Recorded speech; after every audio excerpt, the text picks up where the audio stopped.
بسم الله الرحمن الرحيم. نبدأ في سعادة جديدة. بسم الله. يا للبيت.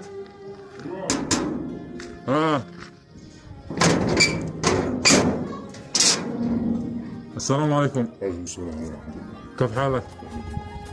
كيف أمورك يا أخي؟ ممكن وعيد مبارك. الجميع. ممكن تقول لي وين بيت العاقل؟ والله يا أخوي لو كنت أستطيع لأخدمك على عيوني، لا هذا يعني إنسان مكفوف ما أقدر يعني أمشيك لهنا بإذن الله. لا حول ولا قوة إلا بالله. ما مش معك أخي يقدر يورينا بيت العاقل؟ ما أخواتنا بس ما مش موجودين هنا، فينهم؟ بيدرسوا. وأنت بتشتغل؟ ماشي ما أستطيع أشتغل لأن أنا مكفوف.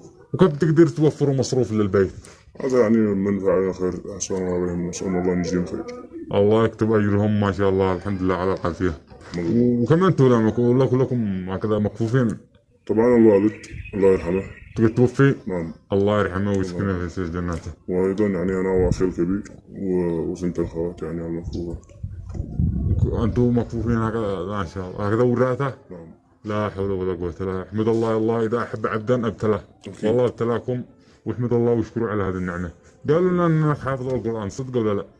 نعم كنت يعني أحفظه ولا زال يعني أراجعه ما شاء الله. بالرغم أنك أعمى. نعم يعني هو الله سبحانه وتعالى يعني يعطي الشخص يعني إذا أخذ منه شيء يعطيه شيء آخر. ما شاء الله تبارك الله. وأخوتك كذلك؟ أخوتي يعني أكيد أكبر منه يعني أخذ القرآن كاملا الحمد لله والشكر لله. أخوك الكبير؟ نعم. ما شاء الله عليه. وأخوتك أنت قلت ما معكم إلا اثنين فقط؟ يعني مبصرين. هذه يقدروا يبصروا؟ نعم. وكيف تقدر تروح للجامع وترجع؟ أنا طبعا إذا يعني أحصل على أني أصدقائي يمشوني هكذا يعني لما أعرف الطريق بعدها خلص الحمد لله أقدر أمشي. لا حول ولا قوة إلا بالله. استغفر الله العظيم. ما تتمنى أنك تشتغل علشان توفر لكم مصروف للبيت؟ طبعا أكيد ما في شخص ما يتمنى إنه يشتغل علشان يوفر يعني رزقه اليومي ويوفر يعني الأكل والشرب. وش هوايتك إنك تشتغل؟ طبعا لحد الآن ما قد اكتشفت ولا أي هو يعني ولا يعني أقدر على أي شيء. فهذا يعني كذبا مثلا بعض أصدقائي يعينوني أو يدلوني على عمل الذي يقدر عليه أنا ومناسب لي أنا يعني لأني بشكل يعني إنسان مكفوف. إيه. يعني كذبا مثلا يدلوني على هذا العمل أو يقولوني مثلا إذا بأي عمل ممكن. ما شاء الله. إن شاء الله إنك تحصل لك على عمل وتلقى لك عمل عادي يناسب على إنك ما تقدر تشوف. صلى على النبي. صلى الله عليه وسلم. طبعا احنا معنا برنامج في اليوتيوب اسمه غيث يمني وبنحب نساعد الفقراء والمساكين. طبعا انا امكانياتنا ضعيفه وما في معنا دعم من اي حد وحبينا ان احنا نساعدك بقدر ما نستطيع. اهلا وسهلا. طبعا وهذا المبلغ بسيط جدا. طبعا انا ما اريد المبلغ منكم ولا اريد شيء. انا اريد يعني ابحث على عمل اللي يقدر عليه انا لانه انت اليوم جبت لي المبلغ المالي غدا من عين جيب لي. صح. ما هو اقول لك لكن انت تقدر يعني طبعا شيل هذا بالبدايه وبعدين تقدر تبحث لك اي عمل وان شاء الله فعلا الخير ما يقصروا معكم بيرسلوا لك مبالغ انك تشتروا لكم اي حاجه بما ان معكم اثنين صغار تسووا لكم بقاله تسووا لكم قماش تبيعوا في البيت او اي حاجه.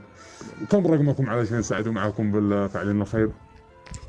الرقم هو يعني تكون 7 7 ايه 3 3 1 1 3 3 0 0 2 2 3 3 5. 5. إن شاء الله فعلا خير ما يقصروا معاكم ويساعدوا معاكم ويكونوا يرسلوا لكم على هذا الرقم يتراسلوا ويتواصلوا معاكم. إن شاء الله. طبعا امسك هذا المبلغ البسيط إن شاء الله تقضي بحاجتكم. ربنا يجعله في ميزان حسناتكم. نسأل الله أن يوفقكم. الله كريم ويوفق الذي يتفاعلوا معكم إن شاء الله على الرقم الذي طرحتوه. إن شاء الله. والله يجزيكم خير والله يوفقكم ويحفظكم ويشفيكم وإن شاء الله تجدوا على عمل علشان تدخلوا مصروف لكم مستمر طول السنة إن شاء الله. بيننا الواحد الأحد. نسأل الله أن يعين ويوفق. ما عاد تحتاج شيء ولا شيء. شكرا. يلا مع السلامة والله يحفظك ويكون في عونكم. قد تأتيك السعادة من دون أن تعرف السبب، لكن تيقن أنها قد تكون دعوة من قلب محب أو بسبب معروف قدمته لوجه الله تعالى ذات يوم مضى أو نسيته فجاء في موعد لم تكن تنتظره أبداً.